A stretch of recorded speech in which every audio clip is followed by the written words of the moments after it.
I am going to make a famous dish right now for you here. These cookies were named after my daughter, Jolie, and I made them many years ago when she was just born, probably. I don't even know how I came up with this recipe, but it might even be on my tombstone. It is that outrageously good. People really request me to make them at the retreats when I've had those, and they're gluten-free, which wasn't even on the radar when I made this up, but it's just a nice combination, and they're real easy, and they have no added fat, no processed fat of any kind. So that was another probably intention of mine at the time. But if you don't have oat flour and you just use a high-speed blender and put your oats in there, or a food processor, and then you make your own oat flour. You just blend it up, and it's that simple. So basically this is just dumping a bunch of ingredients in the bowl, throwing it up, and letting it sit a minute, and then putting I like to use the little scooper things for the cookies. A little sugar here, 3/4 of a cup of sugar. We have some salt, baking powder, excuse me, and the egg replacer powder, which I do not think you are going to be screwed up if you don't use that. Then we have some slivered almonds and sliced almonds. I like both just because of I don't know, there's just a little bit of a different texture when you're biting into a slivered versus a sliced. So I had originally made the recipe with both, and when I have both, I use both, but you do not need to. Cherries or cranberries, whichever you can get, and the unsulfured coconut from your lovely local health food store, some rolled oats, and then my favorite ingredient in this recipe is the raw millet. Millet is a lovely whole grain, and they use it a lot in Mexico, combining it with sweeteners to make kind of a bar and different things. So it has a little bit of a nice crunch when it's in this cookie and raw as it is, and I like it. I like the little crunch.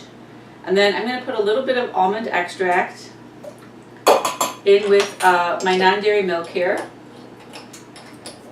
And then we're just going to, stir everything together. Now just add your liquid, stir it up, and then let it sit for a little while, just to kind of combine and hold together and merge the flavors. I don't know if there's, the cookies turn out a little bit different for me every time, probably because there's, without that fat content I don't know.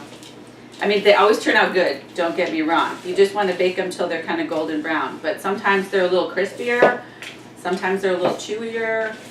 It might depend on little minuscule variances in the amount of liquids or dry ingredients. You know how baking can be. But they always turn out good, trust me on that one.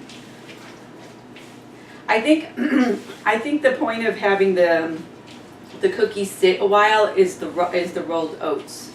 The rolled oats in here, just giving them some time to soften with the milk, and then it is going to be nice and kind of goopy when you go to bake it.